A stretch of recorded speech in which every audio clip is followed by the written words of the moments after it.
गोंदिया जिल्ह्यात 25 आणि 26 ऑक्टोबर रोजी झालेल्या जोरदार पावसामुळे खरीपातील धान पिकांचे मोठ्या प्रमाणात नुकसान झाले आहे। कृषी विभागाने केलेल्या प्राथमिक सर्वेक्षणात 14,000 हेक्टरवरील धान पिकांचे नुकसान झाल्याचे पुढे आले असून पंचनामे पूर्ण झाल्यानंतर या आकड्यात वाढ होण्याची शक्यता कृषी विभागाने वर्तविली आहे। गोंदिया जिल्ह्यात खरीप हंगामात 1,96,000 हेक्टरवर धान पिकाची लागवड करण्यात आली होती। यात हलक्या धानाचे क्षेत्र सर्वाधिक आहे। सध्या जिल्ह्यात हलक्या धानाची कापणी आणि मळणी जोमात सुरू आहे। मात्र याच दरम्यान पावसाने जोरदार हजेरी लावली। परिणामी कापणी केलेला धानाचा कडपा भिजला, तर शेतात पाणी साचल्याने कापणी केलेला धानाचा कडपा रात्रभर पाण्यात पडून राहिल्याने धान सडले असून त्याला कोंब फुटत आहे। यामुळे शेतकऱ्यांचा तोंडचा घास हिरावला असून केलेला लागवड खर्च भरून निघण्याची शक्यता कमी असल्याने शेतकऱ्यांमध्ये चिंतेचे वातावरण निर्माण झाले आहे। तर या संदर्भात नुकसानीचे पंचनामे सुरू केले असून लवकरात लवकर पंचनामे पूर्ण करण्याचे निर्देश दिले असल्याची माहिती जिल्हा कृषी अधीक्षक निलेश कानवडे यांनी दिली आहे।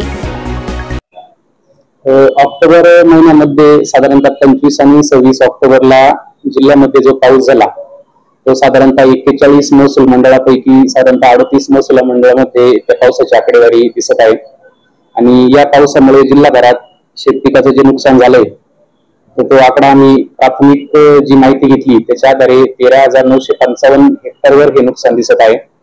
यामध्ये सर्वाधिक नुकसान गोंदिया तालुक्यात 7,500 हेक्टरचं नुकसान कळवण्यात आलेलं आहे। आता पंचनाम्याअंती यामध्ये आणखी बदल होऊ शकतो आणि जी काही आकडेवारी ती समोर येईल। आम्ही सर्व यंत्रणांना पंचनामे करण्याचे आदेश दिलेले आहेत आणि येत्या 4 ते 5 दिवसामध्ये सर्व पंचनामे होऊन अहवाल समोर येईल। Sunil Kawade, the sting operation news, Gondia.